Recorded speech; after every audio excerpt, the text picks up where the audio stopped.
Bringing in foreign editor Sophie Mokoena about what to expect today. Very good morning to you, Sophie.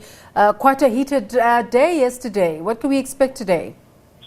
Well, indeed, a heated day yesterday, and it ended the southern region way, and some other countries in the north and also in the west who supported the notion of a rotational system, because at the end of the day there was no election in terms of the elections of the members of the Pan-African Parliament Bureau. The argument there being, let's get a point of view or an advice from the African Union, because the letter they received yesterday from the legal department of the African Union that indicated that a rotational base of system is the best and should be followed. It was rejected by members of parliament from Central Africa and also some from the West and the East. And therefore, they are saying that it should be an assembly of heads of state who is giving that directive, not a legal advisor. And that, that the Pan-African Parliament is an organ of AU, and therefore the AU must pronounce. But we know that is the position of the AU. And making an example, AU itself, there is a rotation system in terms of who is chairing the AU at the assembly level. That is why last year it was President Ramaphosa, because Eswatini was not available to chair the AU, and Swatini requested a SADC country member because it was the turn of the SADC country to chair the AU. This time around, it is the DRC representing the Great Lakes region. We can also say that it is the East Africa region, because the Great Lakes region also includes countries from the East. And therefore, that's what's happening in the Pan-African Parliament. Even the commission, they take a look at how to ensure that all regions or all countries are represented. It is a collective. But with the Pan-African Parliament, it's not a case. And the southern region delegation and some countries such as Nigeria, Uganda, and others from the north are saying there must be a rotation, because the East and the Central Africa did have a chance to chair or to preside over the Pan-African Parliament for quite a long time.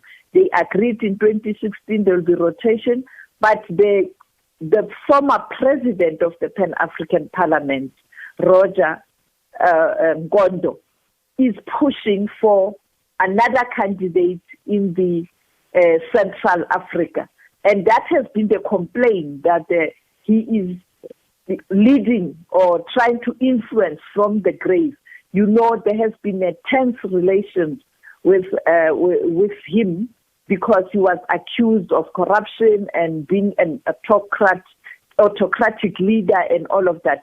Now others are actually rejecting a notion that when you are out of position or power, you continue to influence. A tendency that we see at government level in some countries on the continent, where a person, when he has left office, he still he still has that influence. And that's what these current crop of Pan-African Parliament members are rejecting. Sophie, the Pan-African Parliament is a legislative body.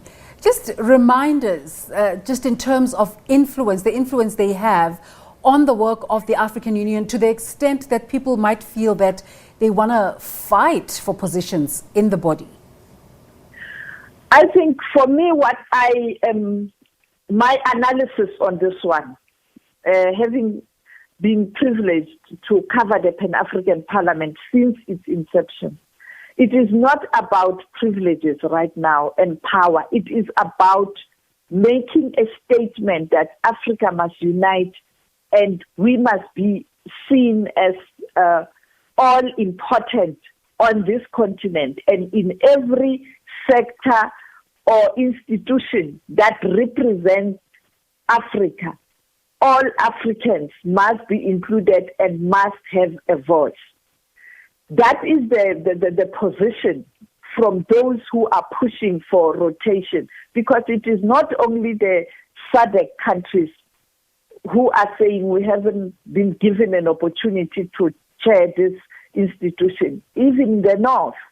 And therefore, it is more of a statement. And then secondly, Pan-African Parliament is the organ of the AU. Much as it is independent, it takes cue from the AU. That is why they have demanded that the AU ratify a protocol that speaks to them having oversight powers.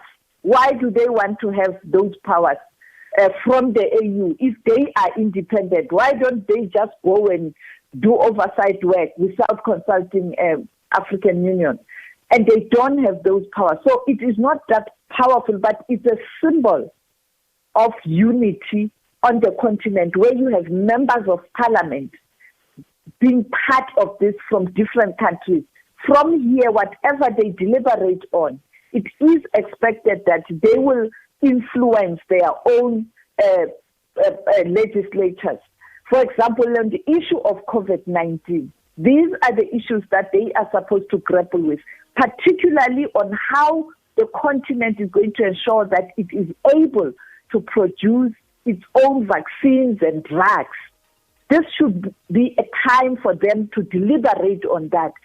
Go back to their countries and say, as a collective from Africa, members of parliament, we are saying, let's start here with this process or this campaign. The issue of rebuilding of the economy of the continent. The G7 is meeting next week. Those industrialized nations will be discussing how to rebuild their economy. The G20 will be meeting very soon. But what are we doing on the continent? This is an opportunity to say, this is what we think in terms of rebuilding of the economy, and go back to their countries, inform their parliament, let the executives in those parliaments adopt those proposals and decisions. For example, countries such as South Africa, who is going to the G7, they can give President Ramaphosa a letter to say, as members of parliament on the continent, as you are going to the G7 to represent South Africa, but also Africa and other leaders who will be invited from the continent. This is a line of march in terms of the economic recovery. We cannot be excluded. No country will recover from COVID-19 unless all countries have recovered. This is what they are supposed to be doing. And to do that, they have to be united. But the issue of the rotation is quite important also, because you want to ensure that everyone is on board. But clearly, they are not willing to discuss that in a sober manner, because they've taken hardline, all of them. And as you can see, the former leader of the Pan-African Parliament, he was in the picture just now. You can see that he's got a candidate, and this is a candidate from Mali, at the time where Mali has been expelled by ECOWAS as a member country because of the coup, which brings to question the standing of members of parliament of Mali at the Pan-African Parliament. When I asked that question, I was told that unless the AU takes a decision, they still have all the powers there. But when the AU legal team makes a recommendation, it's been rejected. In other words, they are prepared to accommodate an illegitimate country in the Pan-African Parliament because of the situation in Mali. They are not even dealing with that situation in Mali or the Sahel region, the tension there and the instability there. Sophie Mokoena is foreign editor at SABC News and has been following that story at the Pan-African Parliament. Let's take a break.